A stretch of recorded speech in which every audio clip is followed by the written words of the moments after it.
All right, welcome to this live event. We're gonna talk about the 3 different things you need to be doing in your backswing to create consistency, to be a better ball striker. But this is a guide I wanna walk you through that's really gonna help you improve those qualities and motions in your backswing, get you in better position so you can score better and you can play better. So number 1, I wanna talk about the first move and the takeaway. Then we're gonna talk about the top and getting in the right position there. And then I wanna talk a little bit about how this hip right here, the rotation of this hip, how that should look. Those are the 3 things we're gonna talk about. So in the takeaway, we're gonna talk about the positions the club needs to be in and how the body helps make that consistent. Because one thing that's important is we have to build a golf swing that controls the club face. And so the takeaway is a good place to start. So when we do the takeaway, we wanna make sure that club stays out in front of us at all times right here. We don't like the club getting behind us. There's a few players on tour that it gets a little behind them, but it's because they go into flexion early on the takeaway, which tends to get a little inside. That's a great matchup for somebody that likes to get into a lot of flexion. But for most golfers don't get into a lot of flexion. So what we want to do is we want to make sure when we take the club back, we're keeping the hands stacked like this and not rolling them open, stacked like this, and then we're hinging the club towards the middle of our body. So as we take the club back, we're keeping our hands stacked and then we're hinging the club towards our body. That's obviously exaggerated, but that's how we keep the club in front of us. So here,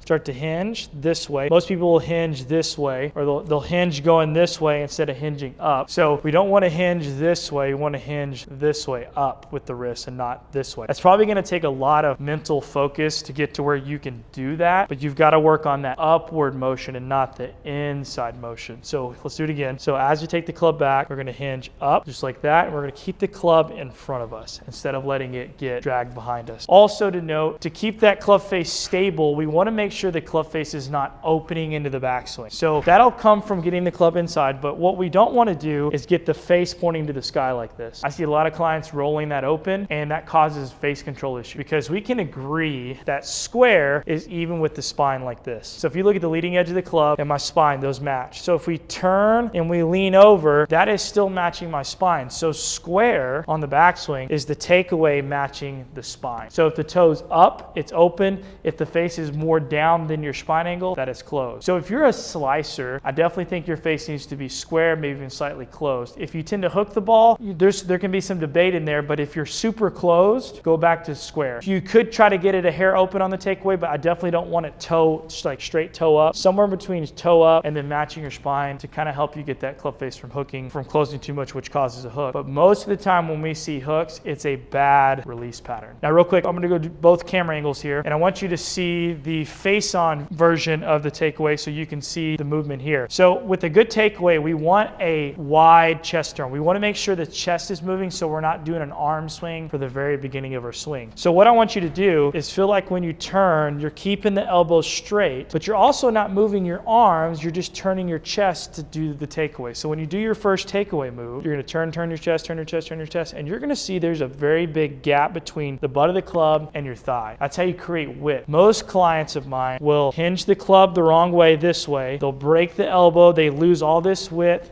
and then they end up throwing it back down with their arm because they didn't create width. They didn't turn the thoracic spine, their upper body. So what you want to do is take your chest, turn it, face it away from the target there, get this nice width right here, and then you're going to hinge to get the club in front of you. So width, boom. And you're going to see I'm creating a lot of width there because I'm using my chest and keeping my arms in sync with the chest turn, because it's called a connected takeaway. You want to make sure you're connected in that move and you're not having a separation of where you move the club a lot, you break the elbow, and you get it behind you. So if you want to create some consistency in your game and get some stability over the club face, create the width, get the club in the right position in front of you, but then also get the face in the right position. So let's talk about the next piece. So let's talk more about the backswing at this point. Okay, so let's talk about the next move, the top of the swing. So when we go to the top of the swing, we're doing a good takeaway here. We want to make sure that we get enough depth in the backswing because the majority of my clients need depth to help them come from the inside. There are a smaller number of clients that don't need that, but I'm going to talk about why it's important to create some depth in the backswing. Now, what is depth? Depth is how far the hands are behind you. So if you look at this angle here, are your hands out here in front of you or are they deeper behind you here? here. The deeper you get your hands, the easier it is to come from the inside without having to do some crazy shallowing move with the wrist. Jon Rahm, he is not very deep with his hands. His hands are very far in front of him, up here. But Jon Rahm has a very flat shaft with a lot of flexion, which gets the club behind him.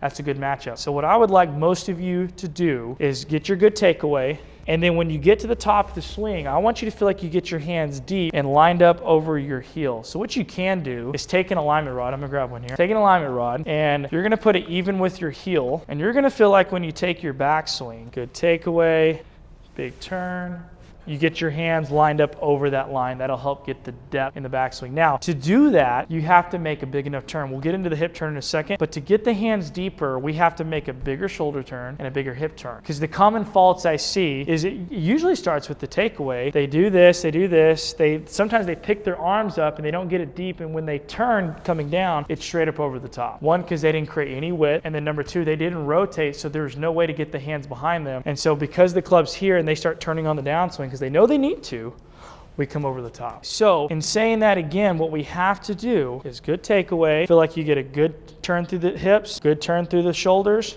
and then we get those hands deeper back towards our heel. That's gonna give us more room to come from the inside and hit a draw, especially if you're an over the top player. Now, if you're already stuck inside, it could be that you're too flat. We're not talking about that today. So again, good takeaway, deep hands here, and that'll help us give us more room to swing from the inside. Because if you do this and lift, you're gonna see this look like a chopping golf swing. So I'm gonna go here, lift.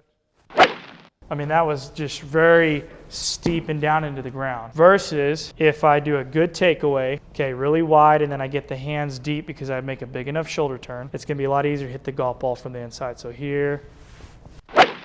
One little tip to help with hip rotation. I think it's very beneficial for most of my clients to flare this trail toe out just a little bit to give your hip, to make the hip orientation easier to rotate, and it gives you a little more stability in the feet. I don't necessarily think you should be square toed, okay? So I think it's important to put your trail toe a little open, allows you to get a little bit more coil, a little bit bigger backswing. If you struggle making a big enough turn into your backswing, could be a little bit of posture, but where I want you to focus on is this lead foot heel. So one thing that can help you get a little bit more turn is as you go to the top to swing, allow the heel to slightly come off the ground, which will help you get that little bit extra turn. Don't pick it up because I don't want you to come out of posture, but allow it to come up a little bit. And then the good thing about that move that I like so much is you can stomp it down, and it's a great move to start the downswing, but it can also give you that mobility to rotate through the ball and to get a bigger backswing. All right, so now let's talk about one thing that I see a lot of players get wrong, and sometimes it has to do with hip mobility issues, but we're gonna bypass that, assuming that's not a problem at the moment. This hip is allowed to coil, but it's not allowed to sway. Our head is allowed to move off the ball, but this hip is not allowed to move laterally on the backswing. On the downswing, for sure. Now, there are some players on tour that do a little bit of a lateral move towards the target at the top of the swing. You're gonna need to have a lot of rotation on the downswing to make that matchup. So again, that's not a matchup for most of my clients. Here's the best way to practice. You're gonna take an alignment rod, put it like this, and you're gonna step on it, but you're gonna put the alignment rod on the inside of your foot. This is actually gonna try to force you to the outside of your foot, which is what I want it to try to make you do. We don't want it to get it out there, but it's gonna make it harder, which will make you activate the appropriate muscle. I got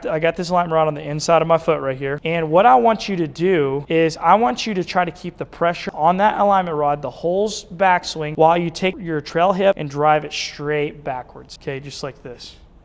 So as you sit here and do this, you're really gonna feel this hip go backwards. You're gonna see this leg straighten a little bit because the hip is moving backwards. If you have a lot of excessive bend like this, you're not moving that hip appropriately. So this knee should straighten a little bit to allow that hip to move backwards. We don't want it to physically lock out, but allow it, if you're doing it appropriately, that knee should straighten. So if we talk about the footwork, which also helps aid that, is as you move to the top of your swing and you get that bigger hip turn, you should feel some pressure in your trail foot on the heel. So that pressure should be moving there. Obviously you can't go with this foot on the heel because then you'll fall backwards, but you'll keep the pressure on the ball of the foot here, heel here, at the top of the swing. So you'll see that motion. So that's gonna stop a swing. So if the pressure gets off this alignment rod, you're gonna see that lateral movement there. And that's not what we want. We don't want that lateral movement, okay? So we want it to go straight back. We want it to coil without an excessive amount of sway. And putting this underneath your foot gives you that sensation of feeling, okay, I gotta keep that foot driven into the ground, which stops you from swaying, but then also helps the hip go backwards and it allows that knee to straighten a little bit. So when you're building that backswing, if you can get that down and get the top of the swing down, you're gonna have a lot more stable backswing. So as you take it back, good takeaway, good depth. You can see this hip really coil, pressure staying on the inside of that foot. It's not getting to the outside, because if it did, you would see a sway. Now, as far as like how much weight should be on the backswing, it's not just a simple answer, but to give a simple answer is you want about 75% of your pressure on that foot at the top of the swing. That's not technically right, because you're getting here and there's a dynamic weight transfer, but you want to feel yourself load behind the ball and then come back into the ball. What you don't want to do is you don't want to reverse pivot back towards the target and get no pressure on your trail leg, because you can't drive and rotate if all the pressure's on this leg. You can't. You have to have pressure on this leg to be able to transfer that energy and rotate into the golf ball. So let's put those three things together. So if you can get a good takeaway, nice width while keeping the club in front of us and then paying attention to your club face, that'll make a big difference. If you can get to the top and get that depth, getting that little bit bigger turn by allowing this foot to come up, opening that toe a little bit, just working on that quality motion and getting those hands sitting a little bit deeper versus out here in front of you, then from there you can stomp that foot, hit the ball from the inside, and you can rotate with power and you'll develop some consistency. And I believe because you're using more of your full body motion, you're gonna start to get some control of this club face, because before you didn't have that. So we want to gain control of that club face. Is it okay for the head to move? Yes, because it's important to protect your spine. You know, stack and tilt came along, and stack and tilt, it works. I don't think it's necessarily a bad move, but the biggest problem is it's not good for the body. It's not a swing that produces longevity. So I'm not necessarily dissing stack and tilt, because I think the method works and I think it's helped a lot of golfers. However, there's some risks to it because it causes reverse spine angle. Reverse spine angle is the number one cause of back pain. It's extension with rotation, and that's not if it'll cause back pain, it's when it'll cause back pain. If you look at one player, Ricky Fowler. So Ricky Fowler struggled with back pain, and it's because he had an excessive amount of rotation and he kept his head way too still. So he had a lot of mobility, but then he kept his head still, but that would put a lot of stress on his lower back. So he went and worked with Butch Harmon, and then what you noticed pretty quick with working with Butch Harmon is his head started moving more off the ball, which took all that pressure off his lower back. So you'll see a lot of tour players where their head will move slightly behind the ball. It's not a lot, but it'll move slightly behind the ball. But what we don't want to do is necessarily keep it perfectly still. You can, it works, but there is some risk to that. So I think the head can move, but the hips on the backswing should not sway. But on the downswing, there is a little bit of a lateral motion with rotations. I think that's important. I hope you enjoyed this video. I want you to keep asking questions, keep commenting below. Please tell me another topic you want me to cover. I want to serve you. I want to help you play your best golf. Besides that, guys, see you next time.